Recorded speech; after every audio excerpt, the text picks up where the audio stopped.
Y rompió con la tradición también de que en ese lugar haya un civil, ¿no? Y que haya una conducción política de las fuerzas como corresponde en un gobierno democrático y en un gobierno elegido por el Dijo pueblo. que los Colimba eran soldados preparados para el conflicto. Porque que no eran nenitos, eran soldados, parece, soldado, vaya al frente. Eran pibes que les habían sacado de la casa, obligados, y lo mandaron a la guerra de Malvinas. Está claro que acá también se nota la mano de Villarroel, que evidentemente yo no creo que Villarroel deba saber o deba tener el know-how de cómo se administra el área de defensa. Tiene gente al lado que sí. Y tiene gente al lado con pensamiento muy peligroso, además, más allá del conocimiento que tenga de cómo se administra el área de defensa. Porque así como nosotros marcamos en su momento los negocios que hizo este gobierno, con Luis Petri a la cabeza, para la compra, no solamente de los F-16, hemos hablado de otros aviones cuyas compras no estuvieron debidamente justificadas, que se terminaron transformando en el hazmerreír de la propia Fuerza Aérea. También hay que decirlo, que las líneas de negocios en el área de defensa están permanentemente abiertas. Mientras le dicen y le decían a la gente no hay plata. Sí, sí. Mientras recortaban en discapacidad, mientras le recortaban a los jubilados, mientras avanzaban con el recorte estatales, mientras dicen no hay plata, hicieron un negocio gigante en defensa.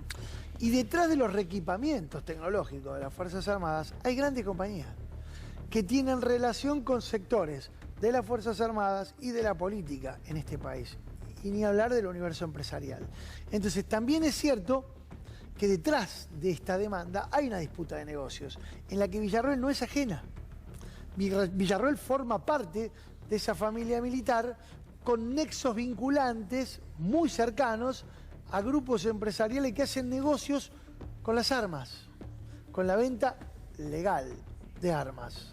Porque también está la otra, y eventualmente hablamos de armas y hablamos de armamento y hablamos de tecnología puesta al servicio de la defensa. Pero si querés nos metemos con otro tema que está relacionado con los negocios, que es la Asociación del Fútbol Argentino.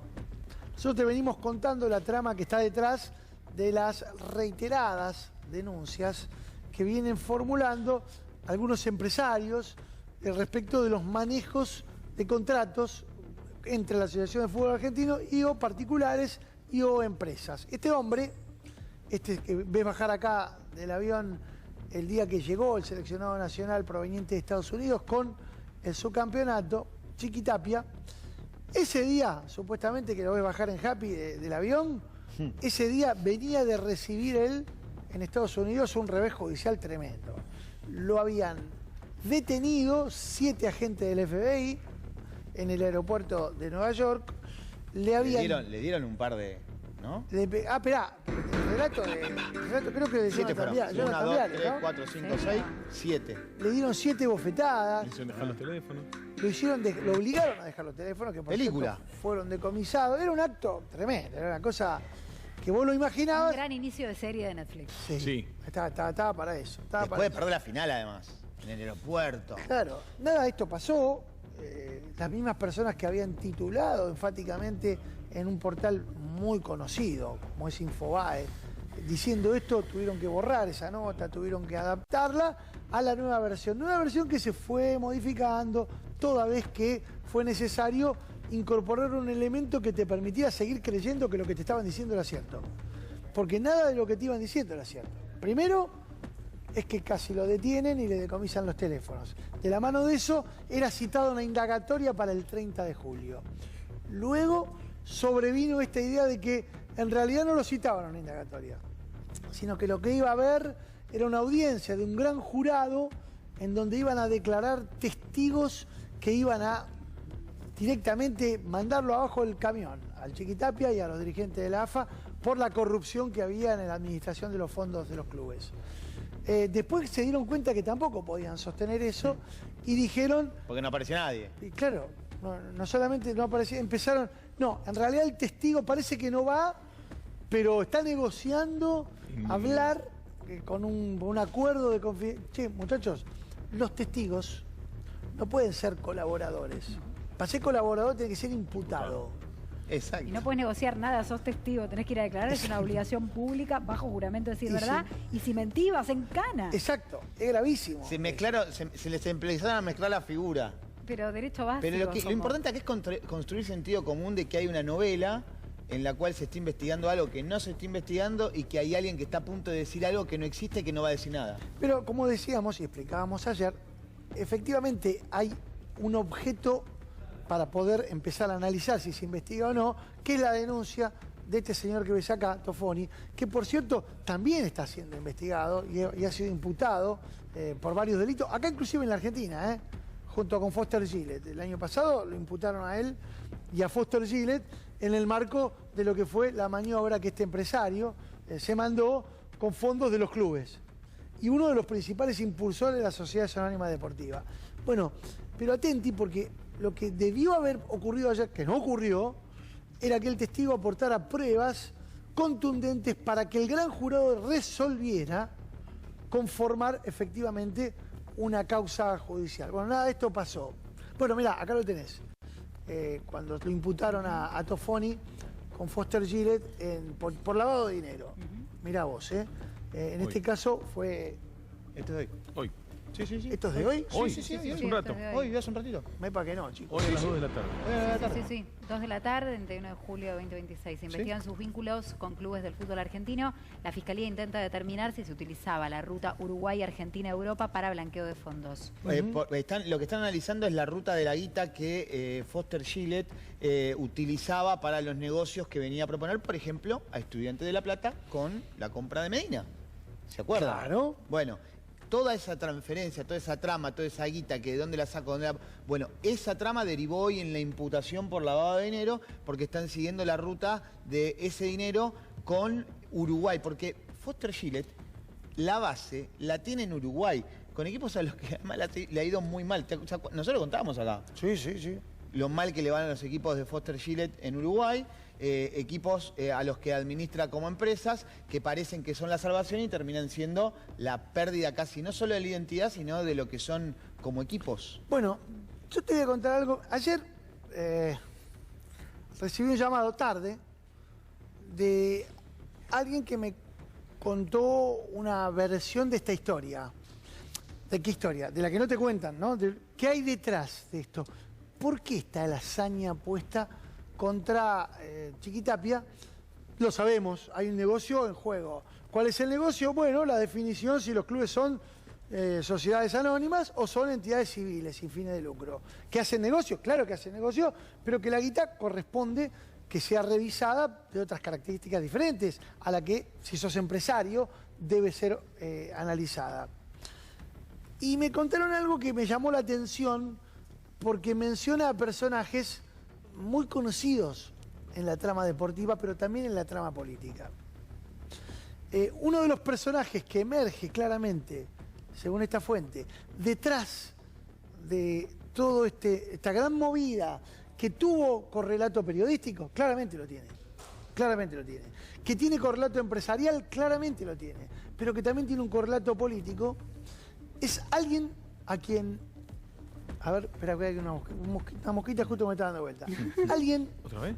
Sí, debo tener olor. Debo estar como el jabo. A ver si el pañal...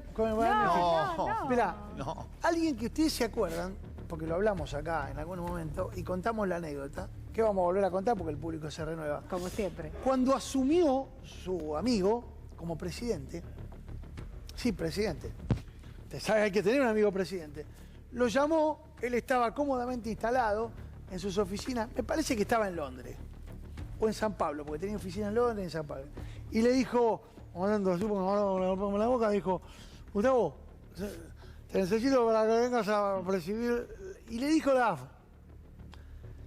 Gustavo, su amigo, entendió que era para presidir la AFA. Se tomó un avión, vino corriendo, se sentó delante de su amigo, que es este que viste recién, Mauricio Macri, y le dijo, bueno, ¿qué necesitas en la AFA? No, la AFA no, la AFI. La AFI, Gustavo, la AFI. Ah, ¿qué es eso? Le dijo. ¿Eso con qué se come? Es Gustavo Arribas, ¿se acuerda? Gustavo Arribas es un empresario con nexos vinculantes muy aceitados con el universo de los negocios deportivos. Compra-venta de jugadores. Representante, además, de jugadores muy importantes. No sé si Carlitos Tevez no estaba metido en esa rosca, que me refiero, fue uno de los jugadores que representó a Gustavo Arribas en su momento y que estuvo intermediando en las compras a los clubes de Europa.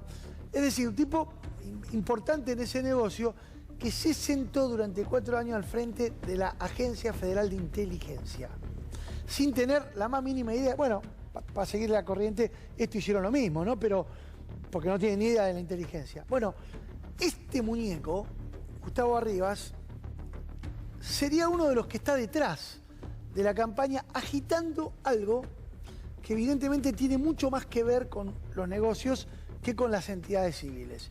Y atenti, porque si está Arribas, claramente está Macri. Macri tiene una relación muy directa, no solamente con la FIFA, sigue siendo presidente de la fundación o director de la fundación, de la Fundación FIFA, sino también con los que han aportado mucho dinero al fútbol, que son los hombres de la Arabia Saudita, los jeques importantísimos con los que Macri, cada vez que va a un mundial, vos lo vas a ver a Macri abrazándose con los jeques. El 9 que quiso traer Boca, ¿te acordás? Tráeme al 9 de Qatar, que juegue un ratito, después lo movemos. Los cataríes, los países del mundo árabe y el poder con el que la guita les permitió irrumpir en el universo futbolístico, lo vieron a Macri. Macri, donde ve un Teville, se tira de esa viola, ¿te imaginas? Bueno, Macri, Arribas, y me mencionan una empresa. Una empresa que tiene varios desarrollos, y atención con este dato porque es el dato, yo no sé si mencionarla, che, porque ya veo que llaman, nos están diciendo.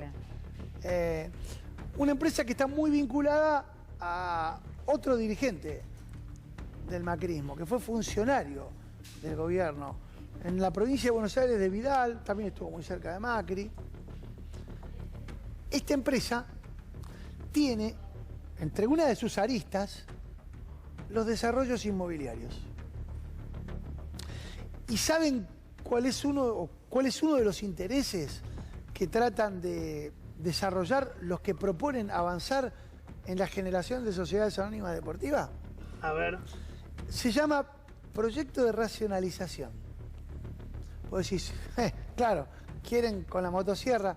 Sí, pero mirá qué motosierra. Los tipos te dicen, hay clubes que no ameritan que tengan los estadios de fútbol que tienen. ¿Cómo? Y sí. ¿Quién determina eso? Claro, ¿cómo no amerita? ¿Vos tenés un club que tiene un estadio en la ciudad de Buenos Aires? Sí. Bueno. Tengo 2 clubes con 2 estadios en la ciudad de Buenos Aires. Sí, también, es cierto. Justo ahí le preguntaste. Es cierto.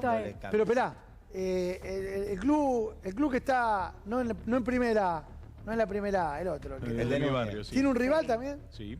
Tradicional. Sí. ¿Tiene un estadio también? Sí, muy lindo también. En una zona muy linda. Menos más lindo que el nuestro. Pero esa zona me encantaría hacer unas torres, ahí.